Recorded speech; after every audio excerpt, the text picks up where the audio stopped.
She wants emotional reciprocity, she being the NT wife, neurotypical. But in pretty much all cases, and I work with men only, women only, groups of couples only. I have all the demographics covered, all the bases covered.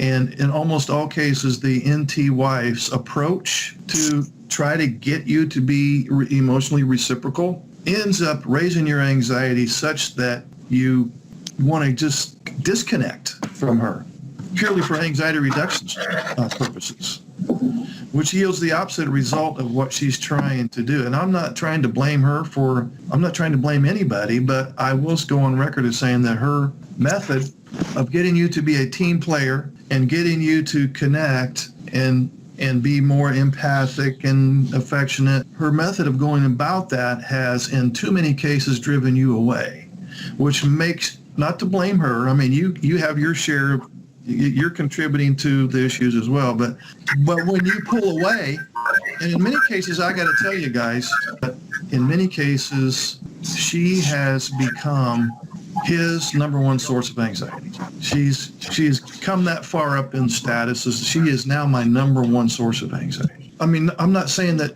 connecting with her is not important to you. It's not what I'm saying. But I'm saying her need for the connection is more important to her than it is you. And if she were here, she would say, you don't provide enough emotional reciprocity, that you don't listen. I'm just going to make some things up that you've probably heard. You don't listen, you don't empathize, you don't validate me, and so on and so on. You've probably heard it all many times before.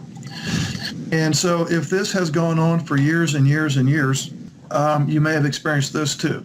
She is super resentful and angry, and maybe even at some level revengeful.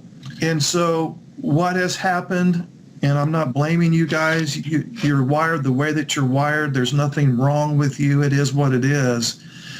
But by virtue of your supposed lack of empathy and her heightened resentment, we're going to call that a cancer in the relationship.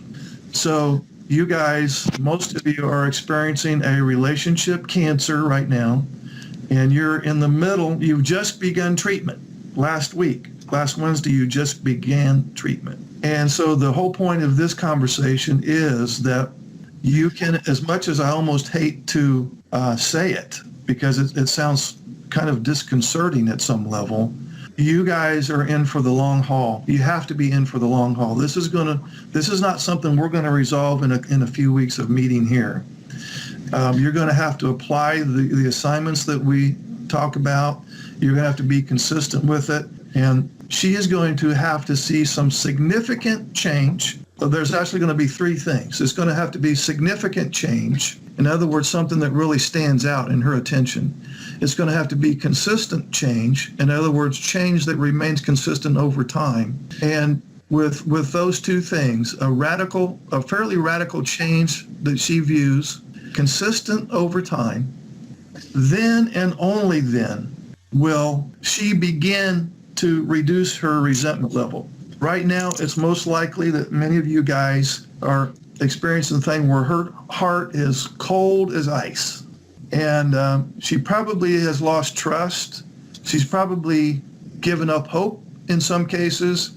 And she's also probably reluctant to give you the benefit of the doubt so early, even if she does witness some significant change, because if she were here, she would say, well, I know there's been times before when he's changed, supposedly changed, but it never lasted very long. And it was just a matter of time before he went back to his old ways. So even if she saw some consistent change in you, a significant change in your empathy level, we'll say, she still wouldn't be necessarily willing to acknowledge it, because she would be concerned that if I start having hope again and he lets me down again, I'm not sure I can handle it. So she may even be withholding affection or acknowledgement or praise or pointing out that you're actually doing something right for fear of being let down again. So everybody in here is in for a long haul deal. You have to be willing to tough this out and realize that this fix, for the lack of a better term, is not going to happen anytime soon. That's not to say you wouldn't see some improvement if you're doing the assignments. You should be able to see some improvement in her response to you, but it's not going to be anything real super observable or noticeable for quite a while, because again, she's going to have to see significant change, and she's going to have to see that spread out over the course of the next several months before she's going to have a change in attitude. And that change of attitude in her mind would be, you know what, he is making some significant changes, and he has been consistently doing so over the last 3 or 4 months. Maybe he really has turned the corner. And I want to discuss with you briefly what I'm going to call the anxiety scale for risky conversations. Now, the reason I say risky conversations is because there's times when she wants to approach you and talk to you about something that's important to her, but it may be a little on the heavy side or loaded with some emotionality on her part, and so you are at risk of doing some version of a shutdown or a meltdown. And as she talks, the longer it goes, the more your anxiety comes up. And so we want to let her know, you want to let her know on a scale of 1 to 5 where your anxiety is. So the anxiety scale ranges from 1 to 5, 1 being very low anxiety with 5 being very high. Now, you'll want to use this scale when she's talking to you about important and perhaps even stressful topics. So as she is delivering her message, you are keeping a check on your anxiety level and where you're at on that scale, 1 being low, 5 being high. Now, when you feel that in your estimation you've hit a level 3, you are going to have difficulty listening, understanding, and retaining her information, and you're going to be at risk of experiencing some version of a meltdown or shutdown or false agreement. False agreement is simply when you agree with her just to hurry up and get the conversation over with. So at level 3, it would be best for you to call a timeout, but let her know this is not a shutdown. You can say, I'm at a level 3, I'm having a hard time retaining your information. Your information is important to you, so it's important to me too, but I need to take a brief timeout so I can get back down to level 1 on my anxiety scale. Okay, so you're letting her know this is a timeout, not a shutdown, and we will resume this discussion. Now, this is going to help you avoid shutdowns and meltdowns because it breaks up her sometimes rather large message into smaller, more manageable bite-sized chunks. So let's say you've hit level 3. You let her know, I'm not tracking your information very well now. Let me go take a timeout. I'll come back when I'm at level 1. You come back down to level 1. You let her know, I'm ready to continue this conversation.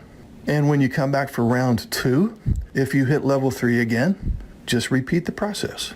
As long as she knows that this is a timeout designed to help you listen, understand, and retain her message, she's probably going to be open to that. As long as she knows this is not an excuse to have a shutdown and to avoid the topic. So the general philosophy of people on the autism spectrum, and this is very generalized by the way, is based in the belief system that people are largely just in the way of me completing tasks. People are mostly an impediment to me engaging in my special interest. People are mostly obstacles to me engaging in my self-soothing anxiety reduction activities. So based on that belief system, the inner dialogue or self-talk is usually along the lines of, I must be able to engage in my special interest as often as possible for anxiety reduction reasons. I need to be distracted with something pleasurable to escape the anxieties experienced in the real world. And I need to engage in activities that alleviate boredom because most things outside of my special interest are painfully boring. So based on that self-talk, the emotion that's evoked is often one of frustration. In fact, it is exceedingly common, in fact, we will say 100% of the time, for people on the autism spectrum to have low frustration tolerance. Feelings of frustration are largely due to people getting in the way of completing tasks, disrupting their routine and structure, and imposing change on them, unwanted change. When this happens, the feelings of frustration can then graduate to anger or anxiety overload, the first of which may manifest in the form of a meltdown or tantrum, the second of which may result in a shutdown. So based on that particular belief system and the associated self-talk and the associated feelings of frustration and anger, behaviorally, the individual will appear rigid, self-absorbed, disconnected from relationships, and preoccupied with things. In other words, tasks, objects, facts, figures, and so on. And of course, we know that NTs can be male or female. We know ASD individuals can be male or female. I'm going to use the example where she is the NT and he is the guy on the autism spectrum. And so she will often say, we still have problems. He's not improving. Nothing gets better. We're still having communication breakdown and so on. And then on closer inspection, I realize that she is continuing to treat him like a neurotypical. She continues to insist on approaching him as if he was normal. He is not normal. Stop it, okay? He's not normal.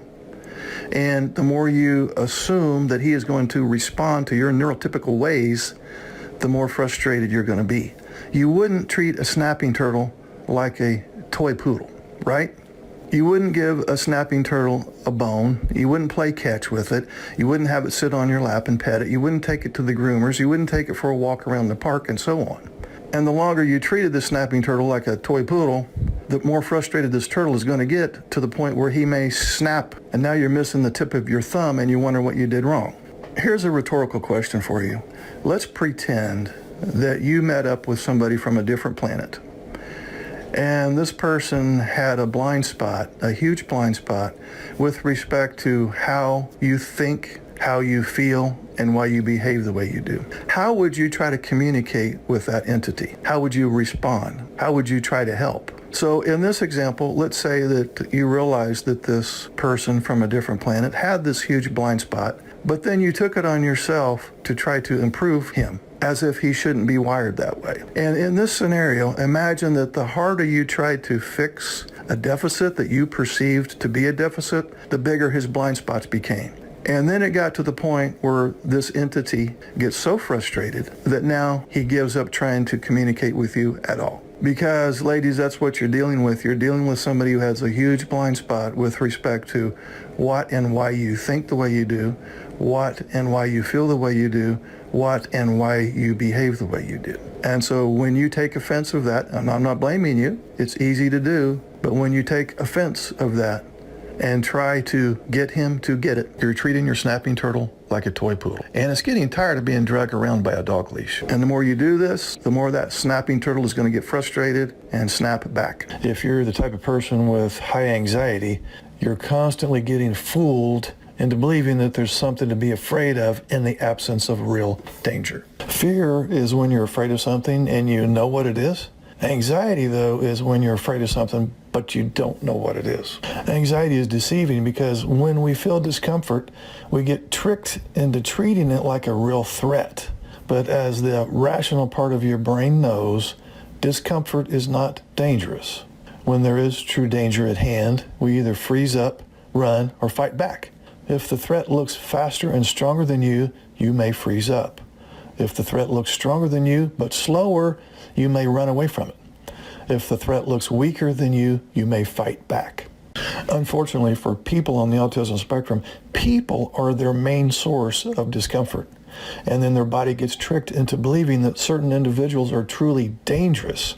And if this happens, they will either argue with the other person, which is fight, avoid the other person, which is flight, or they would feel intimidated by the other person, which is a form of freezing. Your natural instinct to protect yourself is what leads you to get deceived by anxiety. So why haven't you been able to see the pattern of repeated episodes of anxiety that never actually lead to a feared outcome?